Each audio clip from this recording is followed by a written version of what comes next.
Okay, since Exton doesn't want to take a nap, I did say I wanted to make this video. So I'm just going to do it while he's screaming in the background. But this video is about EI, early intervention. Exton has been in it since he was 14 months old, and he's now 2.5. Speaking of the little devil, say hi. Exton.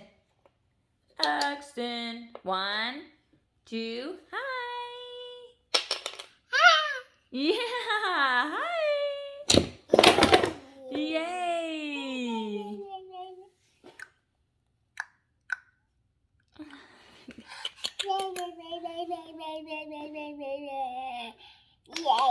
Yay. This is about you. Well, kind of. This one's really not.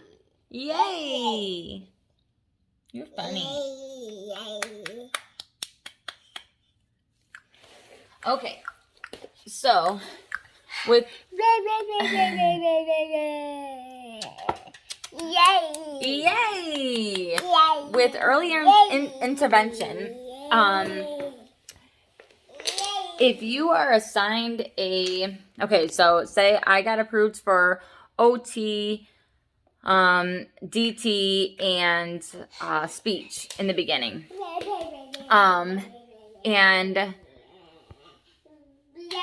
And this video is just about if you don't have a connection with the therapist that you have for your child, it is okay to get a new one.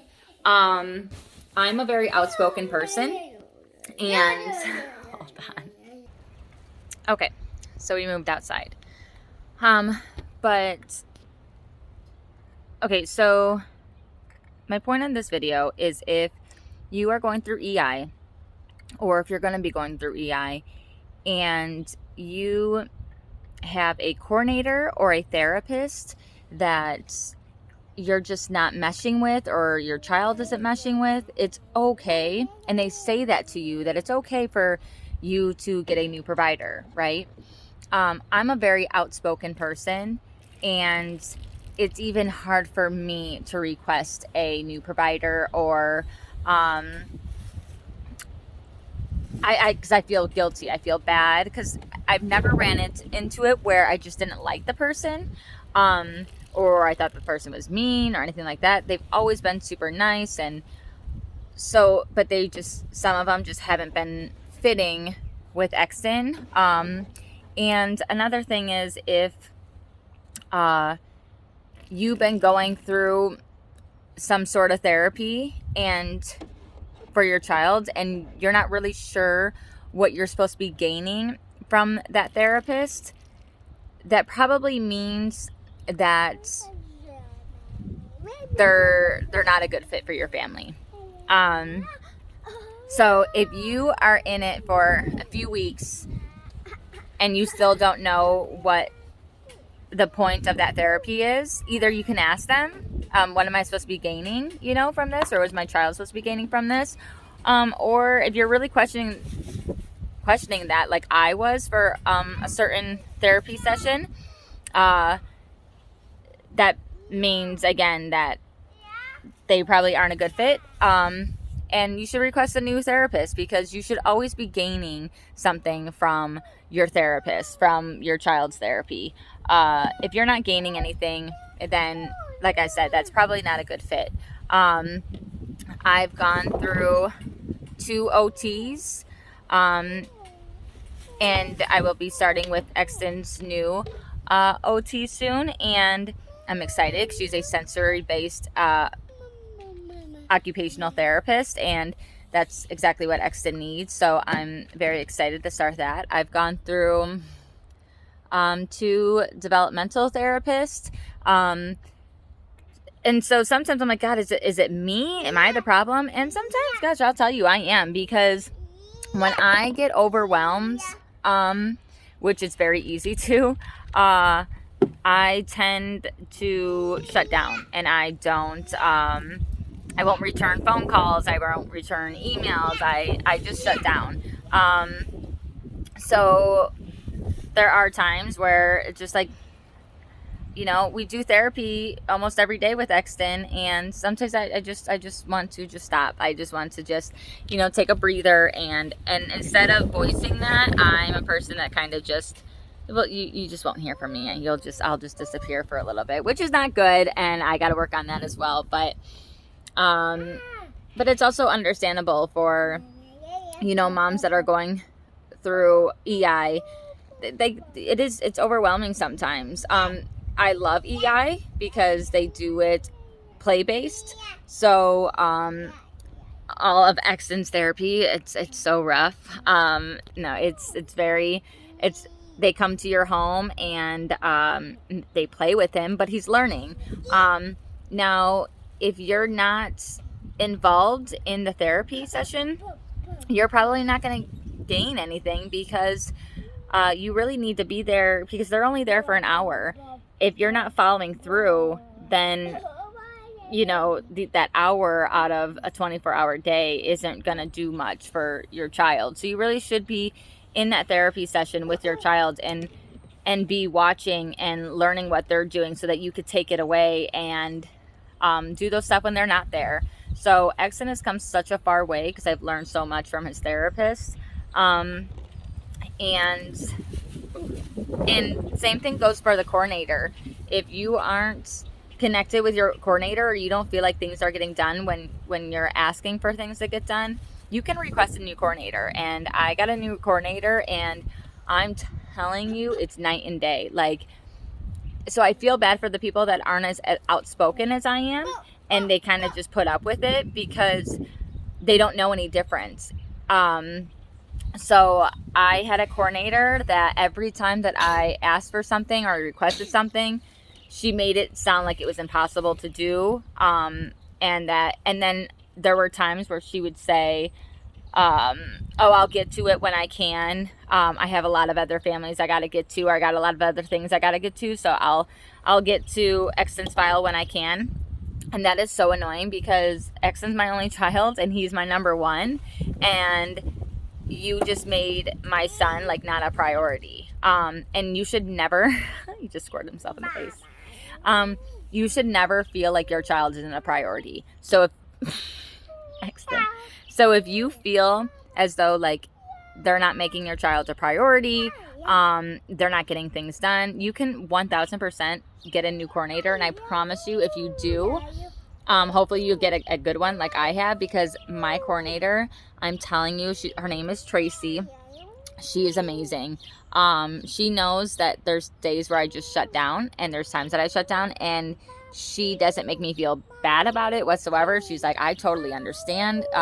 She's like, there are days where, you know, you just want to live the typical, you know, life with a toddler, and you just want to go do things and not have to have therapy every day and things like that. And she's like, and that is okay.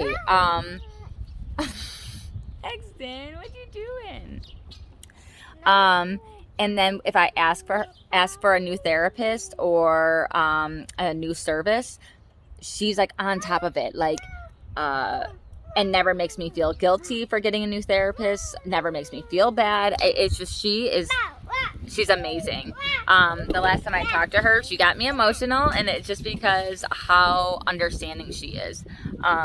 So that's the kind of coordinator that you should have. You should have a coordinator that doesn't make you feel bad if you just want to take a break, or wants to have if you want a new therapist, and that makes you feel like, I know there's other families out there, but they should make you feel as though you know, your son or your daughter is a priority, and she 100% does that.